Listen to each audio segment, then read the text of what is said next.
Bonjour, c'est Journal étrange. Je vais vous faire la guidance du mois de mars 2019 pour nos amis les vierges. C'est parti, amis vierges. Donc, comme je le répète depuis le début de cette roue du zodiaque du mois de mars 2019, il s'agit d'un tirage général, non d'un tirage individuel. Donc, ça ne parlera pas à tout le monde, c'est obligé, c'est statistique. C'est pas possible. Donc moi, ce que je vous conseille, c'est de prendre ce qui vous convient, ce qui, vous, ce qui ne vous convient pas, ce qui vous génère un peu des inquiétudes, des peurs, voilà, des trucs négatifs. Ne prenez pas. Ne prenez pas parce que c'est peut-être tout simplement que le tirage ne s'adresse pas à vous. Donc pas d'inquiétude s'il vous plaît. Moi mon but c'est pas d'inquiéter les gens. Voilà, hop. Hop, donc là, je viens de tirer la fleur de vie de Barbara Ederhotter, l'oracle des dragons protecteurs, et là, le tarot psychique de John Holland. Voilà. Les amis vierges. Alors, les amis vierges. Tac. Tac. Tac.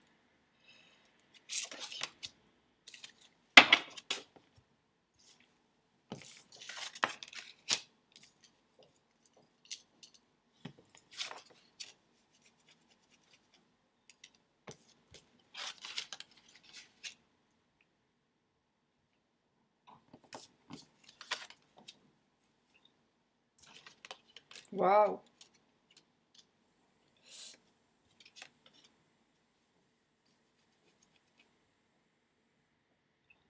Alors, j'aime beaucoup les premières cartes qui sortent là parce qu'on a la capacité d'abandon, la patience et l'énergie sexuelle.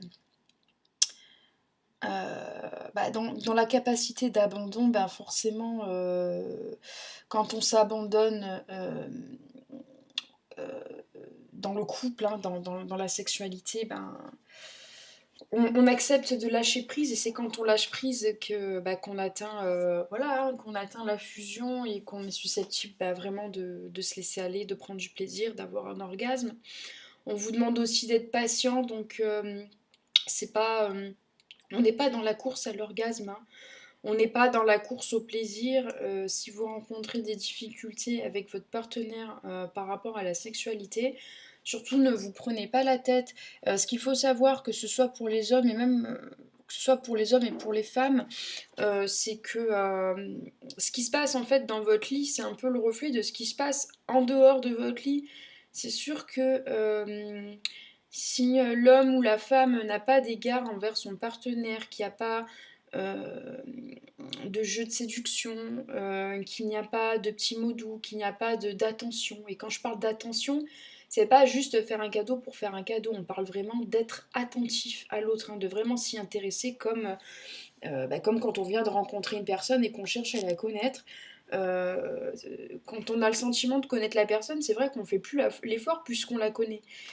Et, sauf que c'est faux, parce qu'on évolue tout le temps, donc il faut toujours chercher à connaître la personne, à, à essayer de savoir ce qui peut lui faire plaisir, etc. Donc c'est vrai que on a tendance à avoir moins de petites attentions pour la personne qui partage notre vie depuis un moment. Donc forcément ça s'en ressent ça peut se ressentir dans la sexualité. Donc si vous voulez faire perdurer votre sexualité ou que votre sexualité s'améliore, ça se passera pas, dans un premier lieu, ça se passera pas dans votre lit, ça se passera dans votre relation. Est-ce que vous avez réellement des moments où tous les deux vous êtes complices? Genre vous faites des blagues entre vous qu'il n'y a que vous que vous pouvez comprendre en fait, hein. Est-ce qu'il y a des moments où vous lancez des regards complices? Est-ce qu'il y a des moments où voilà, est-ce qu'il y a des moments dans la journée où je sais pas, votre mari ou votre conjoint vous caresse les cheveux ou vous tient par le bras, ou est-ce que vous, en tant que femme, votre conjoint, il y a des moments voilà, où vous lui montrez de l'attention, vous lui montrez que vous avez besoin de lui. etc. Vous lui demandez de l'aide par exemple, est-ce que vous lui faites des compliments? Voilà, ça doit être dans les deux sens, parce que finalement, si vous cherchez à faire du sexe pour vous améliorer et que vous allez rentrer peut-être limite dans des exercices, ça va être contre-productif, ça va être dégueu en fait, hein, ça vous plaira ni à l'un ni à l'autre. Ça va plus être spontané, donc moi je vois derrière, je vois aimez-vous. Donc déjà, avant d'aimer l'autre, hein, aimez-vous vous. Si vous êtes un homme ou une femme, réapprenez à vous aimer, à vous réapproprier votre corps, à avoir confiance en vous, euh, à vous regarder telle une personne désirable. Si vous avez confiance en vous, la personne en face de vous va vous trouver désirable.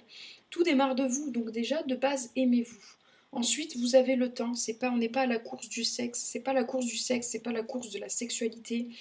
Quand on commence à rentrer dans la performance, ça devient dégueu, quoi. Je suis désolée, mais c'est pas que ce soit pour l'un ou pour l'autre. Il n'y a pas de performance là, c'est juste qu'il faut travailler sur l'amour, sur la complicité. Il y a dans l'amour, dans le couple, il y a les trois A, il y a l'amoureux, il y a l'amant et il y a l'ami, quoi. Donc essayez de ne pas privilégier l'un ou l'autre, essayez d'avoir les trois tout le temps. Et là, on a les amoureux, on a aimez-vous l'un l'autre. Aimez-vous l'un l'autre. Donc, amis vierges, voilà, il y a la notion de sexualité qui va ressortir là au mois de mars. Faites attention, pour certains d'entre vous, il risque d'y avoir la tentation. Bah oui, parce que quand vous prenez pas soin de votre couple et même de vous-même, et que la communication ne passe plus, donc là on va dire que l'aspect ami des 3A n'est plus là, hein, qu'il n'y a plus la communication, vous pouvez être tenté de regarder ailleurs. Vous, votre partenaire pourrait ressentir du désir pour une autre personne, ou en tout cas de commencer à regarder les autres personnes, d'avoir du désir ailleurs. C'est le risque qu'on prend aussi quand on délaisse un peu son couple. Alors je dis ça, mais c'est facile à dire, hein. C'est sûr que on est pris par la vie, par le travail, par les enfants. C'est pas facile toujours de gérer tout ça en même temps, de gérer ses priorités, hein. Donc attention à la notion de tentation. Mais je vois derrière qu'il y a la notion de repos et de rajeunissement et de choisir avec sagesse.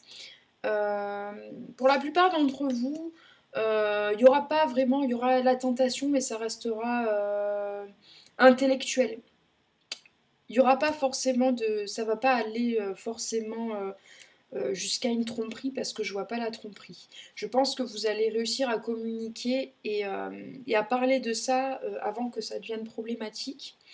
Donc je vois la notion de repos et de rajeunissement. Peut-être que on va vous demander de partir en escapade en amoureux, que tous les deux, d'éteindre vos téléphones, pas prendre les ordis, voilà, de vous retrouver que tous les deux.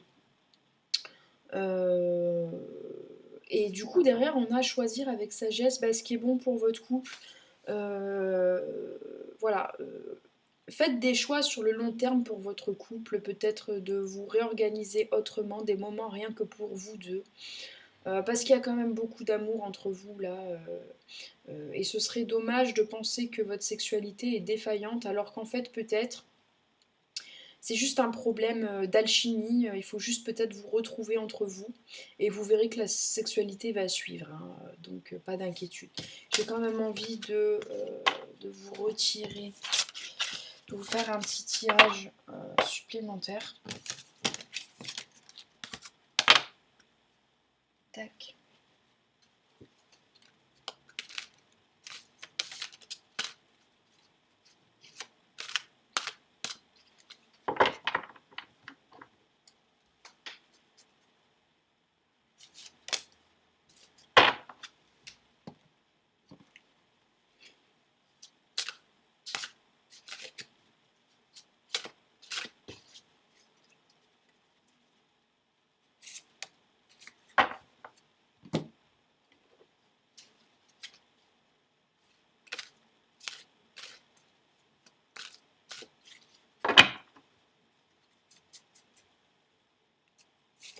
Tac.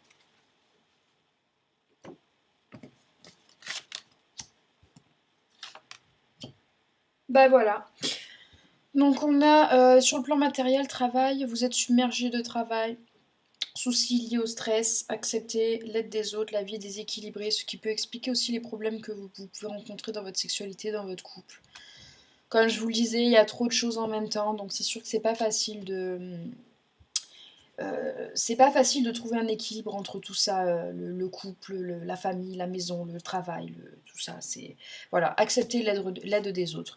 Derrière, je vois le bonheur. Donc voilà, pour le mois de mars, pas d'inquiétude. Si vous faites les bonnes choses pour votre couple, voilà, vous allez rester dans le bonheur. Il y a du bonheur à la clé, donc surtout voilà, ne vous inquiétez pas plus que de raison. Communiquez, prenez du temps pour vous, mettez-vous en retrait ensemble, tous les deux ensemble, et prenez des décisions que vous allez vraiment vous y tenir. Moi là derrière je vois le chaman de la naissance, et même de la renaissance, hein, c'est votre nouveau couple en fait finalement. Euh, c'est un nouveau couple. Vous- c'est comme si vous repreniez un peu à zéro quoi, ensemble. Donc moi je vois, pour moi c'est très positif pour vous là ce mois de mars, mais ça sous-entend quand même qu'il va falloir faire ce qu'il faut pour votre couple et prendre les bonnes décisions et bien communiquer. Et vous allez voir que la sexualité va s'emporter que mieux. Si ce tirage vous a parlé et vous a plu, vous a fait du bien, vous a rassuré, vous a aidé, surtout n'hésitez pas à liker, à commenter et même à partager. Si ça ne vous a pas parlé, bah écoutez, c'est pas grave, ce sera la prochaine fois ou avec un autre intervenant. Si ce n'est déjà fait, n'hésitez pas à liker. Non, pardon, liker, je vous l'ai déjà dit. À vous abonner et à cliquer sur la petite cloche parce que du coup, vous allez savoir un petit peu ce que je fais. Vous serez tenu au courant voilà, des vidéos que je sors au fur et à mesure. Voilà, je vous remercie en tout cas pour votre soutien à tous, à tout le monde, hein, pas que les vierges. Euh, je suis vraiment touchée par vos retours et je vous en remercie. Je vous remercie pour votre bienveillance pour la plupart d'entre vous. Euh, voilà, je voulais vous dire que tout ça, ça me tient à cœur. Je le fais vraiment pour le plaisir. Et moi, l'idée de peut-être bah, voilà, d'aider mon prochain ou de faire du bien à mon prochain, voilà, ça me fait du bien et je pense à vous les amis vierges, vu qu'on est dans le thème du couple, j'ai fait une vidéo où je fais la lecture d'une canalisation qui s'appelle Que l'amour soit ton bouclier. Peut-être que ça vaut le coup de l'écouter, cette vidéo. Euh, voilà, il y a Sylvain Didlot aussi qui avait fait une lecture de cette canalisation. Bah, d'ailleurs, je m'en suis inspirée, hein. J'ai connu ce texte grâce à Sylvain Didlot et je l'en remercie énormément. Sylvain Didlot, c'est quelqu'un que j'apprécie beaucoup, qui a une très très bonne énergie, une énergie très agréable, ou en tout cas que j'aime beaucoup. Et quand il a fait la lecture de ce texte, j'ai vraiment été touchée par le texte. Et j'aime beaucoup lire en fait, j'aime beaucoup faire des lectures, c'est quelque chose qui me plaît beaucoup. J'aime beaucoup, voilà, ça me plaît de lire, du coup je me suis dit ça pourrait être sympa de lire ce texte et de le proposer à mes abonnés, donc amis vierges. Je vous conseillerais peut-être d'écouter voilà, cette vidéo, cette canalisation, hein. Je ne sais plus par qui ça a été canalisé, mais ça s'appelle Que l'amour soit ton bouclier. Et si vous voulez voir la version de Sylvain Didlot et peut-être écouter si ça vous intéresse, si la canalisation est un sujet qui vous intéresse, de vous rapprocher peut-être de Sylvain Didlot, hein, de voir un petit peu ce qu'il fait. Voilà, je vous embrasse très très fort et je vous dis à bientôt. Bye.